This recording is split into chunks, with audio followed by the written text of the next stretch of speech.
I've got a list of all his political attributes, but the political attributes were actually meaningless to me when I turned over and I saw that he was a member of the Kerry team that did the 4 in a row.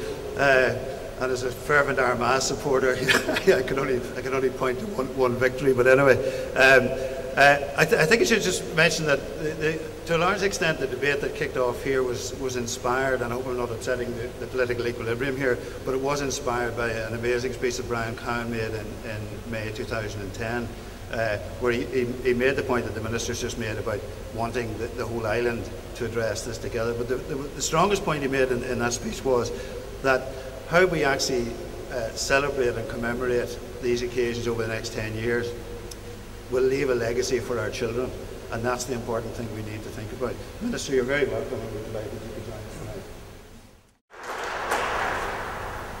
Minister Caroli Helene,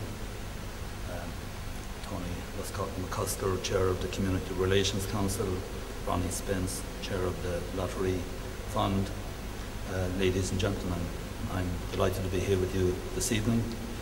It's indeed special. It's the first time I've been in this building, so I'm just delighted to be part of this initiation of the commemoration ceremony that will take place over the next 10 years or so. In preparing for the decade of commemorations now upon us, I have constantly been impressed in conversations and meetings with Minister Ní Chilín and others by the degree of like-mindedness which exists in relation to how the coming centenaries should be marked. We are all agreed, I think, that the decade presents a unique opportunity to enhance mutual understanding and foster reconciliation. We all believe that commemorative events should be underpinned by the principles of inclusiveness, tolerance, and historical accuracy. The work of the CRC and the HLF in organising these lectures is a concrete example of those principles in action. The decade beginning in 1912, let us be frank, was a time of conflict and division, and we must address that honestly as we work through the coming years. However, I think we can also be proud of the fact that 100 years on, we are living at a time when relationships on this island and across these islands have never been better. I was particularly moved in May last year watching Queen Elizabeth and President McAleese attending ceremonies at the Garden of Remembrance and the National War Museum in Dublin, remembering those who died in the course of the decade. As the culmination of a process which has been ongoing for many years and featured notably in the inauguration of the Island of Ireland Peace Park in Messines by the Queen and then President McAleese in 1998, I can think of no better example of how remembrance of the past, even memories of conflict, can serve to bring people together in the present. I am very pleased to see such a range of subjects included in the programme of Remembering the Future lectures. It will be vital over the coming years that we look at the totality of our shared history. If commemoration is to have real substance, it must be a deliberate act of engaging with the past and expanding our knowledge of the period.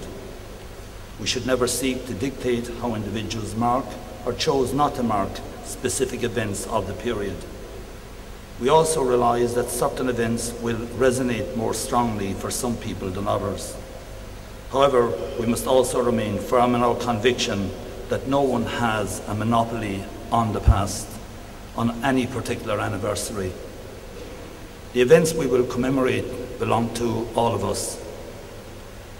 In the Republic, the Ulster Covenant is as much part of our history as the proclamation of the Republic. And it is very apt that both documents are displayed side by side here this evening.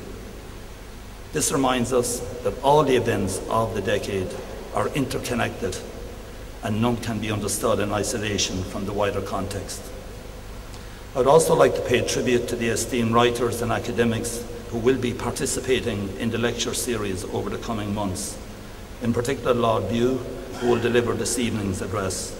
And personally, he's been one of the most informed historians on the Home Rule Bill, and somebody that I have read over the years, and I must say that I've improved my understanding considerably because of reading his books on the Home Rule Bill, and I'm looking forward to his lecture here this evening. Centenary anniversaries will be marked in a variety of ways, from local community events to larger scale governmental initiatives. I also expect a substantial and important contribution from the creative and artistic communities. However, everything we do in remembering the past must be founded on a clear and accurate understanding of what happened.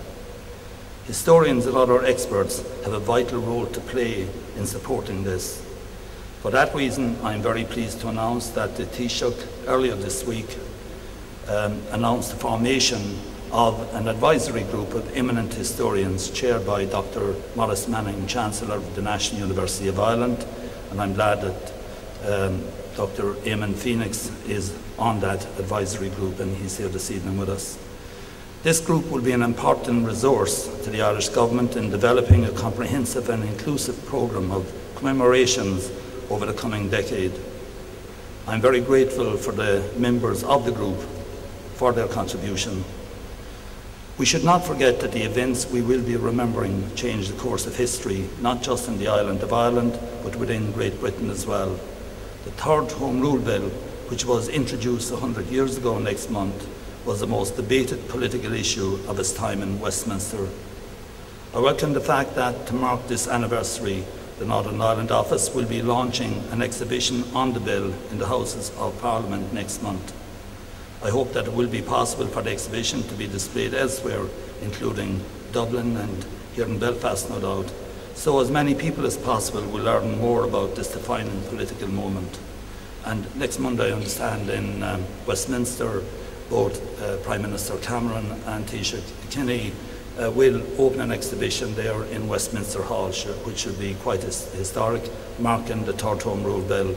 And as you all know, the Third Home Rule Bill really was the event that I suppose set off subsequent events, because it was in response to that that we had Balmoral, that we had the Ulster Covenant setting up the Ulster Volunteer Force, then subsequently the Irish Volunteer Force, and subsequent events. So it's so important for all of us to understand the Third Home Rule Bill, and I think it's very important as well that the contributions made there by people like Edward Carson, by Bona Law, by John Redmond, and so many more really distinguished and well-known politicians, including Churchill, should be published, should be made available to everyone, because a lot of our differences emanated from that debate.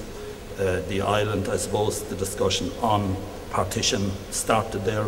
So I think to really understand what came afterwards, it's very important to understand the Third Home Rule Bill. And that's why I'm delighted that you're starting so early to ensure that there is that deep understanding of it.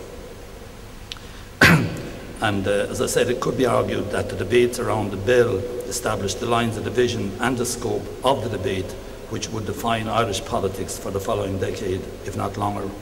As we mark the centenary of the introduction of the bill and everything that flowed from it, I would like to think that the way to commemorate the past in the coming years, in a spirit of tolerance and inclusiveness in cooperation north and south, east and west, and above all, with a fervent desire to foster mutual understanding rather than division, will set the tone for political discussion over the decade and beyond.